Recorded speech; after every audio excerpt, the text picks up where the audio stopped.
అదే ఇది ఎవడన్నా మనిషిని ఎవరు నమ్ముతాడా? ఎవడో రాక్షసులు అయితే తప్ప ఇలాంటి ఆలోచన వస్తుందా?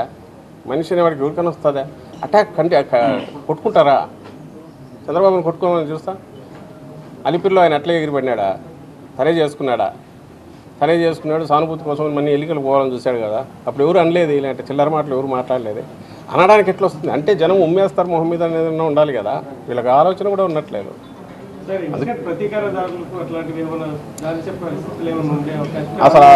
అసలు ఉండవు.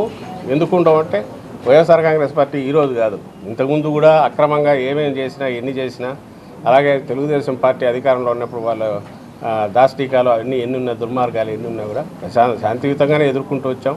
ప్రజలకు తీర్పికోవడం, ప్రజలు కూడా అట్లే ఆదరించారు. ఈరోజు కూడా అంతే. వాడు ఎవడో చేసిన వాడు ఎవడో దొరకడం ఎట్లా, చట్టం దాని పని చేసే దానికి తగినట్టు మనం వీలైనంత వరకు వాళ్ళకి స్పేస్ ఇవ్వాలనే ఆలోచన. అలాగే ఇలాంటి వాటిలో పడడం కాకుండా అందుకే రేపొద్దున మళ్ళీ యాత్ర మొదలవుతుంది. ఈరోజు విశ్రాంతి తీసుకుని రేపొద్దున మొదలవుతుంది. అల్టిమేట్ ఇది ప్రజాకోర్టులో ఉన్నాం. ప్రజలు నిర్ణేతలు వాళ్ళు నిర్ణయించుకున్నారు.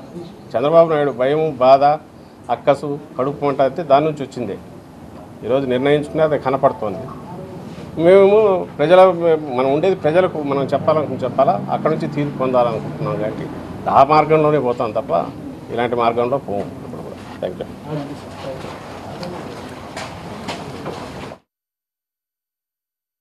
ఈసీని కలిసి వైసీపీ నేతలు ఫిర్యాదు చేశారు. సీఈఓతో సజ్జల, మల్లాది విష్ణు భేటీ అయ్యారు. సీఎం జగన్ పై జరిగినటువంటి దాడి ఘటనపై నేతలు ఫిర్యాదు చేశారు.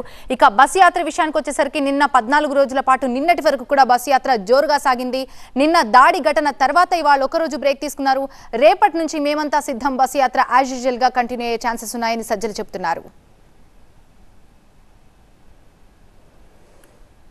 ప్రతి ఒక్కరు ఒక రాయి తీసుకోండి,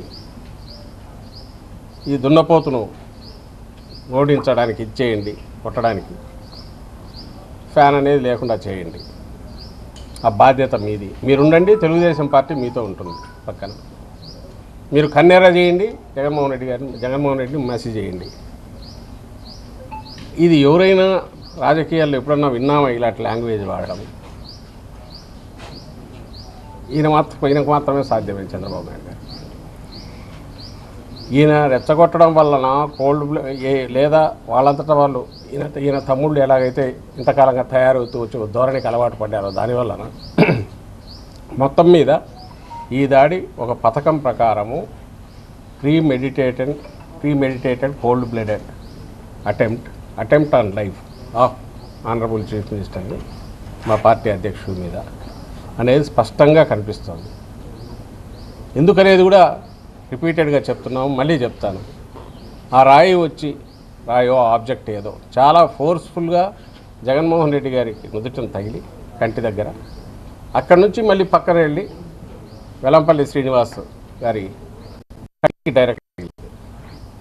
ఆయన కన్సూపు ఇంకా 48 అవర్స్ అబ్జర్వేషన్ అంటున్నారు, స్క్రాచెస్ ఉన్నాయంటున్నారు. ఆయనది ఇంకా అదృష్టం, ఎంత అదృష్టం అంటే కన్ను పోయేంతవరకు పోయి మళ్ళీ వెనక్కి వచ్చినంత అదృష్టం. చూస్తే క్లియర్గా తెలుస్తుంది. ఒక వ్యక్తికి తగిలిన తర్వాత అంత ఫోర్స్ఫుల్గా మళ్ళీ అంతే ఫోర్స్తో ఇంకొకరికి తగలడం అంటే అది చేత్తో విసిరిందో లేక ఏదైనా ఇంకో చిన్న క్యాటపుల్ట్ లాంటి దానికంటే కూడా ఇంకా పవర్ఫుల్ ఆయుధం మీద వాడినారేమో అని అనిపిస్తుంది. డిస్టెన్స్ కూడా కొంత ఎక్కువ నుంచి వచ్చినట్టుంది. పక్కనే బిల్డింగ్లు ఉన్నాయి, ఇవన్నీ ఇన్వెస్టిగేషన్లో తేరాల్సిన అంశాలు.